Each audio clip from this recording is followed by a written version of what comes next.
uma diretriz do Ministério da Saúde do dia 10 de setembro de 2021 sobre a não recomendação da vacina contra a Covid-19 para menores de 18 anos.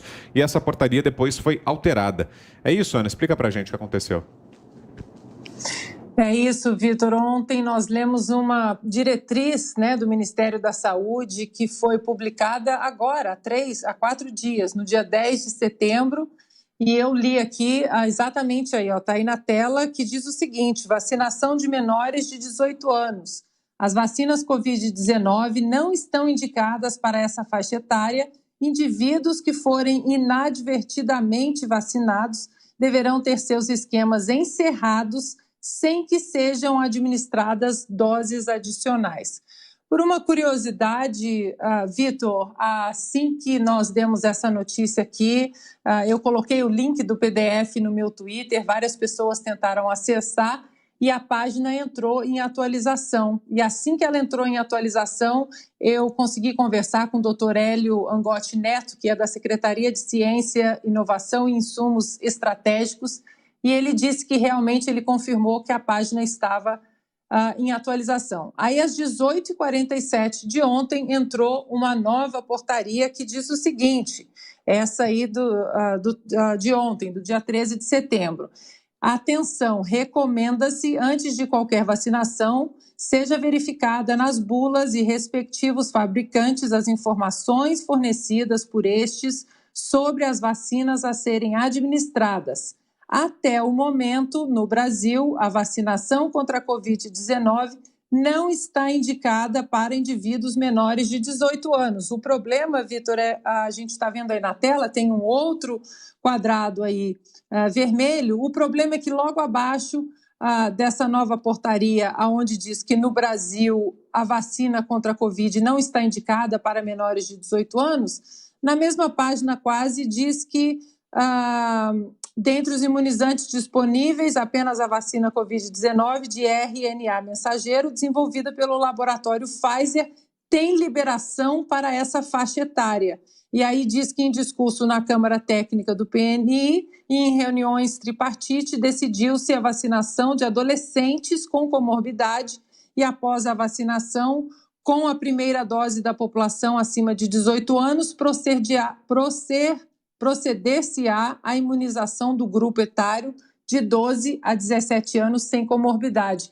Ou seja, eu acho que o Ministério da Saúde tem que vir aí esclarecer a população como uma portaria mudou em apenas 3 dias, no dia 10 de setembro, dizia que não havia recomendação para a vacinação para menores de 18 anos. Agora, no mesmo documento de ontem, diz que não foi, ainda não para não falar as palavras, eu vou falar bem direitinho aqui, do documento de ontem, a vacinação contra a Covid não está indicada para indivíduos menores de 18 anos. E aí, no mesmo documento, diz que a vacina da Pfizer está indicada para de 12 a 17 anos. Eu quero trazer, Vitor, é importantíssimo que a gente continue falando desse tema, a vacinação em massa em crianças e adolescentes, porque é um tema espinhoso, sim. Ninguém aqui é negacionista de vacina. As vacinas precisam e talvez tenham demonstrado aí uma eficácia ou uma proteção para os idosos, já que os idosos podem sim sofrer de um estágio mais severo da doença, então a vacina pode ter ajudado sim, mas os números que mostram as crianças e adolescentes que contraem a Covid, os números eles não batem com os riscos das vacinas. Hoje eu visitei o site do CDC dos Estados Unidos e o último boletim que saiu agora, do dia 30 de agosto, é bem assustador e a gente precisa discutir isso. Depois da segunda dose da vacina de RNA mensageiro, vocês podem ver aí na tela, os riscos de 12 a 15 anos, os casos principalmente de meninos de miopericardite, os casos esperados eram de 1 a 5 e nós temos 117.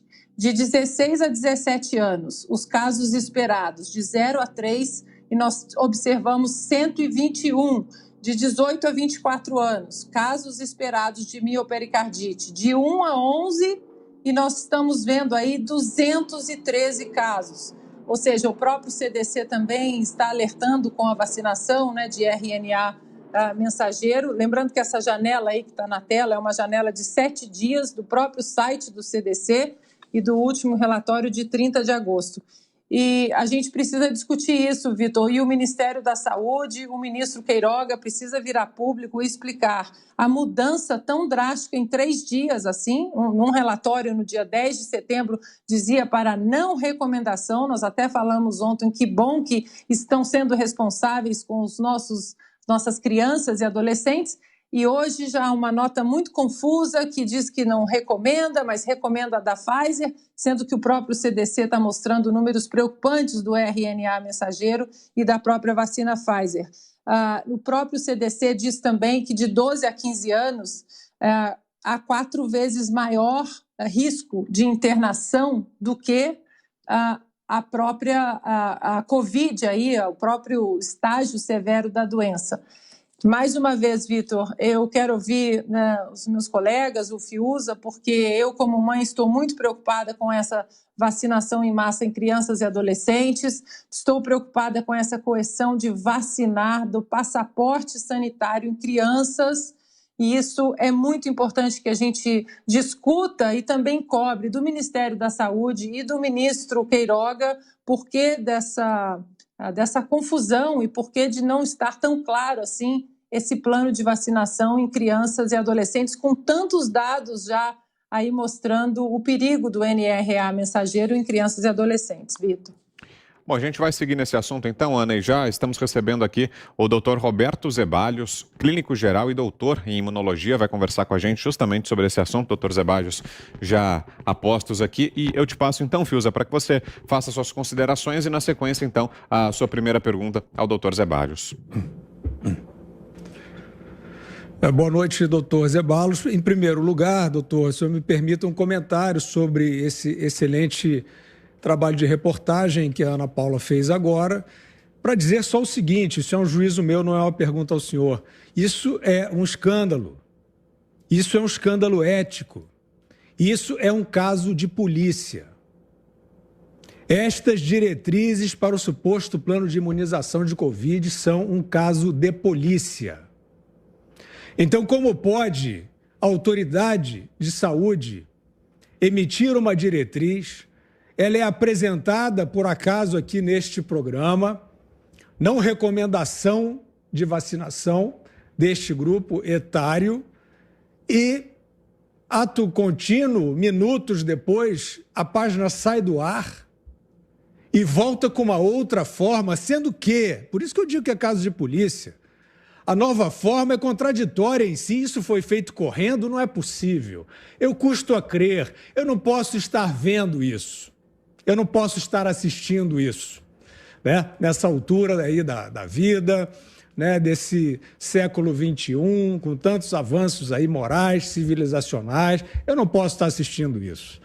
Ou seja, uma diretriz que é retirada do ar e volta com uma orientação contraditória. Pode ou não pode, senhoras e senhores autoridades, senhor ministro da Saúde, Anvisa, pode ou não pode vacinar menores de 18 anos no mesmo documento, numa mesma diretriz? Não pode. Mas talvez possa com comorbidade, mas talvez possa de 12 a 19 anos. Isso é um escândalo. Isso é um escândalo. Os senhores só poderiam recomendar se os senhores tivessem estudos conclusivos sobre riscos. A Ana acabou de ler os casos de miocardite. Os senhores já sabem qual é a incidência? Os senhores não sabem. Citando o nome de um laboratório, só vou ler aqui o último levantamento de Stanford, do epidemiologista John Ioannidis, sobre taxa média de sobrevivência à Covid no mundo e por faixas etárias. Sabe qual é, doutor Zeballos? O senhor sabe certamente. Sabe qual é, senhoras e senhores, autoridades de saúde? A possibilidade de sobrevivência de 0 a 19 anos à Covid, 99,9973%. Aonde está o balanço de risco que os impele a dar essa diretriz? Os senhores vão ter que mostrar isso. Os senhores vão ter que mostrar isso. Isso é um caso de polícia.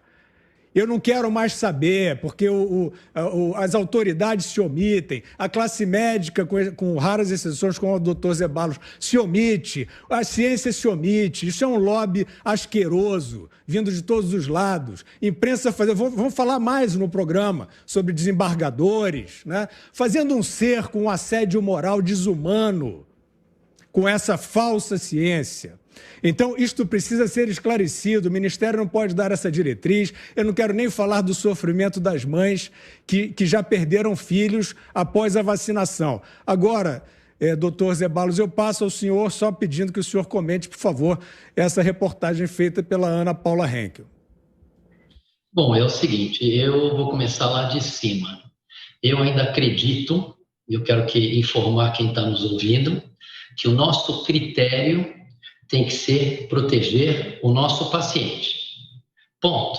Se você faz esse raciocínio, e uma das vantagens que a gente tem aqui, que a gente não fica só lendo o trabalho, a gente vive essa doença há mais de 1 ano e meio, é o seguinte, é que não vale o risco das complicações da doença, das vacinas, contra o risco de você pegar a doença nessa faixa etária. Isso é óbvio pelo próprio índice de sobrevivência dessas crianças que você colocou. E isso, estamos falando de riscos já conhecidos. A gente não sabe os riscos daqui a 5 anos com essas vacinas, mesmo porque os próprios fabricantes ainda não concluíram. Eu costumo dizer que nós médicos ficamos vendidos. A gente fica vendido, cuidado, Jorge, a gente fica vendido com isso. Então, quer dizer, porque a gente não tem as informações. Então, para proteger os meus pacientes, eu deixei, é a minha opinião pessoal, que fique bem claro, ninguém é obrigado a concordar. De 30 anos para baixo, eu não recomendo a vacina, porque o índice de fatalidade é muito baixo. De 31 a 59 anos, é uma questão individual, se a pessoa quiser tomar, ela toma, mas ela saiba que está correndo risco. Eu não posso nem indicar, nem contraindicar. Acima de 60 anos eu indico. Então, se você colocar o seu paciente, o critério bem-estar do paciente em primeiro lugar, eu não preciso nem ler todos esses trabalhos que saíram hoje, saiu da Grã-Bretanha, o Comitê de Vacina não recomenda, porque a gente não vê, eu conversei com vários pediatras, eles não têm quase nada de fatalidades, e quando ocorrem as fatalidades, que é raríssimo, são condições especiais. Então, eu pergunto, eu quero que quem está nos ouvindo entenda o porquê da gente não indicar. Não é porque o fulano de tal A, a entidade B falou. É uma questão de você entender que você vai dar uma vacina para um adolescente, sendo que a complicação da vacina, que é conhecida, é superior ao risco da doença. Isso é matemática, como eu falei há 4 meses atrás em várias entrevistas. Então, é tão simples quanto isso. Eu acho que é hora da gente focar no tratamento. Nós temos um tratamento que gerou uma publicação lá no Milagre do Pará, que foi pioneiro no Brasil, primeiro lugar no mundo a tratar via oral, que foi exposto pela doutora Roberta Lacerda no Senado italiano. Lá eles estão interessados em ver o que a gente faz. Então, eu acho que agora a gente focar no tratamento, principalmente com essa cepa delta, cuja vacina ela não impede infecção e muito menos disseminação. Talvez, sim, possa diminuir a intensidade de doença, que eu acho isso só válido em pacientes acima de 40 anos, para diminuir a intensidade da doença, que é algo que ainda não está bem documentado, que tem vários estudos controversos. Mas nem por causa disso, a gente não vai ignorar se a pessoa vai ficar protegida. Então, é o que eu quero dizer para vocês que estão nos ouvindo, analise tudo na vida, custo-benefício. E eu quero acreditar que as pessoas estão colocando o ser humano e o paciente em primeiro lugar. Eu acho que é hora de focar no tratamento. Hoje, por exemplo, eu tive 26 procuras, fiz 12 consultas, dessas 12, 10 vacinados, 2 não. Então, estão todos sendo tratados em casa, porque nós temos um tratamento eficiente, os números estão à disposição, não sou só eu, são médicos do Brasil inteiro que aprenderam com aquele colapso do Pará. Então, é isso, estou à disposição para mais perguntas. Você, Ana. Doutor Ceballos, eu gostaria de tocar no assunto também da imunidade natural, né? Agora nós temos visto aí o estudo de Israel, né, que indivíduos vacinados eles teriam risco até 27 vezes maior de infecção sintomática por Covid em comparação com aqueles com imunidade natural. No entanto, a imunidade natural em crianças, adolescentes e até em adultos, ela está sendo jogada para debaixo do tapete. Eu gostaria que o senhor falasse um pouco sobre isso também. Olha, eu vou falar o que é fato e o que é imunologia básica. Existem células de memória que as vacinas nem sempre conseguem estimular com a devida eficiência. Vários estudos mostram que quem pegou a doença tem uma imunidade extremamente competente. Mas eu conheço o que pegou a segunda vez, eu conheço outro. Eu já vi muita gente, eu pessoalmente, milhares, a minha equipe já viu, 3.000, 3.500 casos, eu preciso contar. A reinfecção, eu tive 2, e quando pega a reinfecção, foram quadros muito leves. Então, quer dizer, isso tem N estudos mostrando, e a explicação é simples. Porque o sistema imunológico, quando vence a doença, ele elabora anticorpos e células de memória para várias proteínas do vírus. Não só para a proteína, essa spike, que é uma proteína tóxica. Então, era esperado isso. Agora, por que colocam isso embaixo do tapete? Eu não sei. Eu sei quem está nos ouvindo, eu quero que entenda que quem já teve a doença, a chance dele se reinfectar é muito menor do que quem toma a vacina. E não é que é muito menor, é praticamente desprezível. Então, a gente tem visto isso. Eu mesmo peguei a doença em março, eu faço exames com recorrência. Em março de 2020, eu ainda estou imune. Isso mostra que as células de memória estão funcionando. Eu sou em constante exposição. Então, isso é um fato. A imunidade adquirida pela doença is strong and durable, é forte e duradoura. Os estudos mostram até 14 meses. Eu não posso afirmar as pessoas para nos protegerem depois de 14 meses, mas a minha opinião pessoal é que vai ser igual ao priminho dela, o SARS-CoV-1, que vai durar anos. Então, eu quero que as pessoas voltem a pensar. Eu quero que as pessoas não leiam só o headline, leiam o que está por baixo do headline. A vantagem aqui não é só que eu leio, eu vejo e eu vivo essa doença todo dia. Os números estão caindo aqui no Brasil, não estão lotando hospitais, mas eu estou atendendo um monte de Delta, apesar dos casos de Delta subindo. Por que isso? Eu tenho 2 explicações que, de novo, é a minha interpretação. Primeiro, nós passamos por 2 ondas importantes. A da Amazônia, que veio aquela cepa gama, foi muito agressiva. Talvez nós já tenhamos muita gente imunizada. A segunda é que a cepa Delta é muito menos agressiva, apesar de espalhar mais. E a terceira é que talvez as pessoas que tomaram a vacina têm doenças menos intensas. Mas o fato é que eu estou tratando todo mundo em casa com uma ferramenta muito eficiente, que é o tratamento domiciliar, criado no Brasil numa situação de emergência, com o que aconteceu no Pará, 3 meses antes dos ingleses endossarem o corticoide. José Maria Trindade, diga, Zé. Olha, isso aí vai no sentido do que pensa e como está o presidente Jair Bolsonaro, né? Ele diz que não se vacinou e faz exames constantes e a imunidade dele está em alta, segundo ele diz. Então, isso aí vai no sentido do que o senhor prega, né? De que o risco da vacina fica superior ao risco de uma nova infecção, né? Eu queria perguntar para o senhor, hoje já existem cenários completos, né, de países com mais de 85% vacinados, cidades aqui no Brasil cercadas, vacinadas. E como evoluiu o seu pensamento sobre vacina, doutor Ceballos, de lá do início do processo de vacinação e até hoje? Como é que o senhor analisa aí esse processo e esses cenários, alguns quase completos? Primeiro, eu sou a favor de vacina e eu sempre falo isso, desde que ela tenha uma segurança em primeiro lugar e depois eficácia. Com o passar do tempo, a gente vivendo aqui o segundo boom da epidemia, que durou mais ou menos o mesmo período de quem não tem vacina, eu preciso falar para vocês que eu não vi mais os velhinhos se internando como se internava antes. Então, pode ser que a vacinação inicial nos idosos tenha feito um bom efeito, sim. No presente momento, eu não estou vendo casos graves. Pode ser uma característica da cepa ou pode ser das pessoas vacinadas.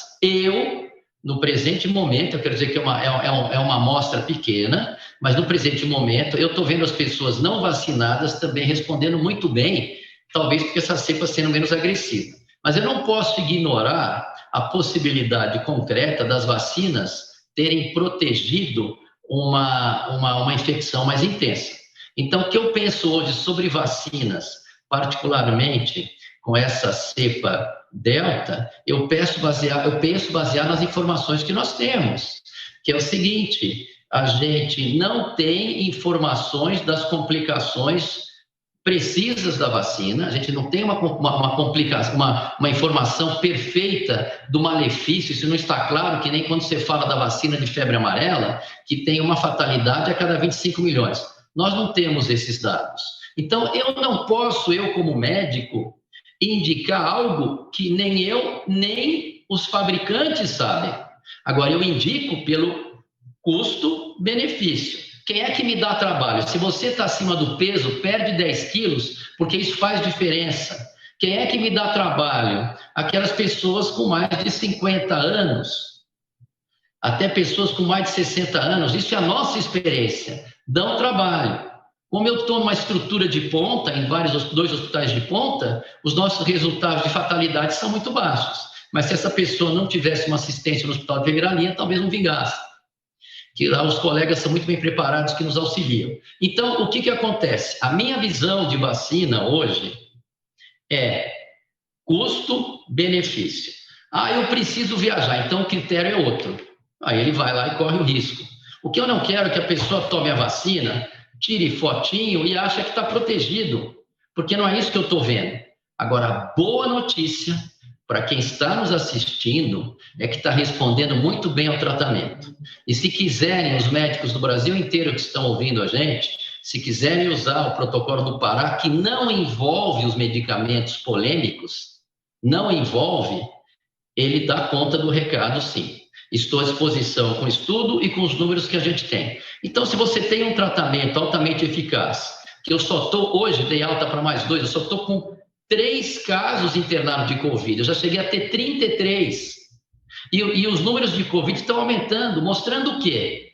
Mostrando que nós temos um tratamento eficaz, que talvez o vírus não seja tão agressivo, que talvez os brasileiros que passaram por uma variante gama também ganharam alguma proteção, mas o fato é que não é momento para pânico e eu não vejo indicação em vacinar adulto jovem, muito menos criança, porque o risco da complicação é maior. É isso que eu quero quem está nos ouvindo. Não é porque o CDC falou que não dá, a Organização Mundial de Saúde, porque ao longo desse ano e meio, eu perdi um pouco a confiança, porque esses órgãos foram para frente e para trás várias vezes. Então, eu prefiro na experiência que a gente tem.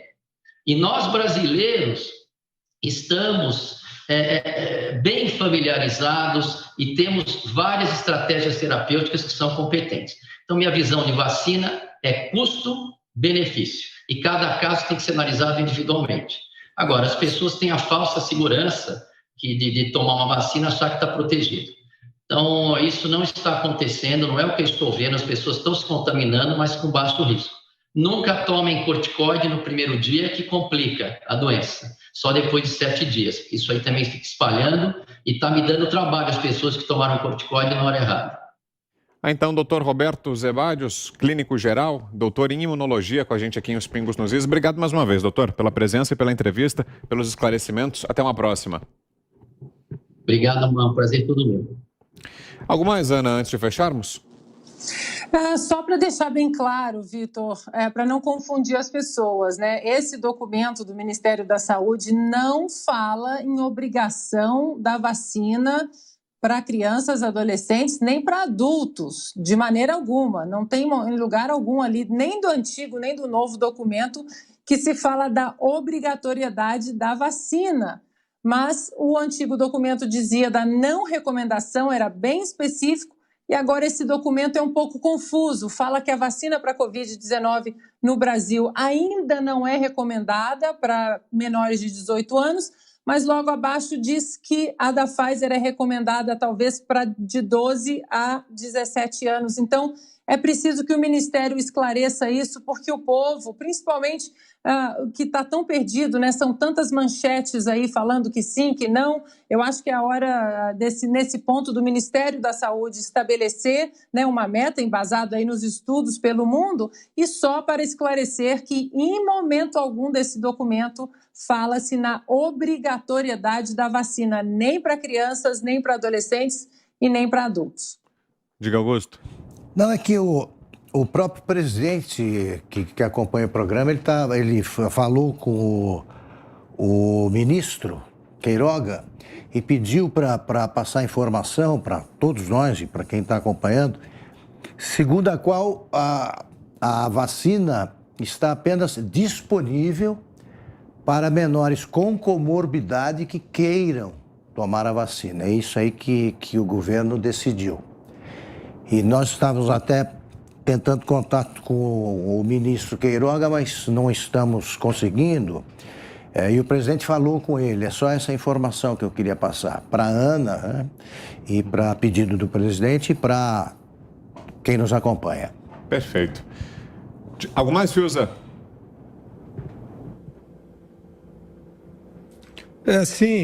Não, eu queria, se o presidente Bolsonaro está preocupado, e eu acredito que ele esteja preocupado, porque ele tem discernimento para perceber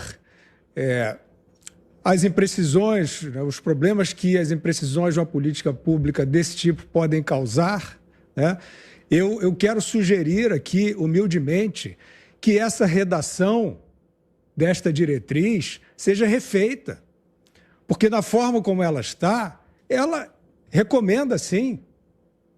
Ela recomenda, ela indica o que os médicos e os pacientes estão esperando saber. Se a autoridade de saúde recomenda ou não.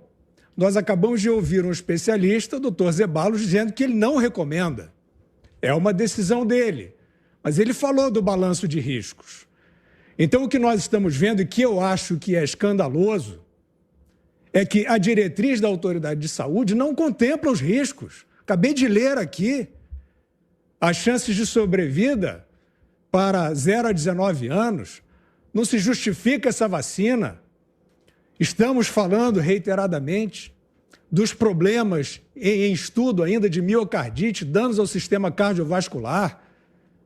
Então, vocês desculpem, essa é minha responsabilidade de pessoa comum, de cidadão. Eu acho um absurdo a recomendação desta vacina para criança e adolescente. Ou uma apresentação de um princípio de que pode ser feito. Desculpem, né? Não há nada, não há, até onde a vista alcance, nenhum argumento que defenda isso. Agora, a autoridade, nós não temos tempo. O que eu falei no comentário anterior é isso. Nós não temos tempo para esperar, né? Eu não sei quem é o funcionário do Ministério que está corrigindo isso de uma maneira atabalhoada, mas nesse meio tempo, nós falamos, não há obrigatoriedade, mas há uma obrigatoriedade tácita. Há um assédio moral sobre as pessoas. Não vamos dourar a pílula, as crianças estão ou não estão perguntando aos seus pais que horas elas vão se vacinar. Isso é uma propaganda. Isso trata-se de uma propaganda de altíssima irresponsabilidade. Então, nesse momento, os pais, os médicos vão olhar a diretriz da autoridade de saúde. Se ela diz que pode, né, que está recomendado, que não há dúvida, eles vão lá e vão se vacinar. Mas, Guilherme... Esta é a minha observação que... Guilherme, eu entendo a sua preocupação, de fato há uma necessidade de corrigir a redação, mas o que eu estou transmitindo aqui é o recado do presidente da República e do ministro da Saúde. Não há obrigatoriedade nenhuma, nem recomendação. Eles estão corrigindo a possibilidade de equívoco. O que existe é o seguinte: vacinas estão disponíveis para menores com comorbidade que queiram tomar a vacina, só. Nenhuma obrigatoriedade e nem recomendação. Quer completar, Fiuza? Não, tudo bem, acho que é isso aí. Perfeito. Agora, Não, mas eu Sérgio, entendo, claro, se há essa possibilidade de leitura, se há essa leitura, eu confesso que eu não vi o documento, então ele precisa ser corrigido imediatamente, ele não pode passar essa impressão. Eu entendo direitinho o que o Guilherme está dizendo.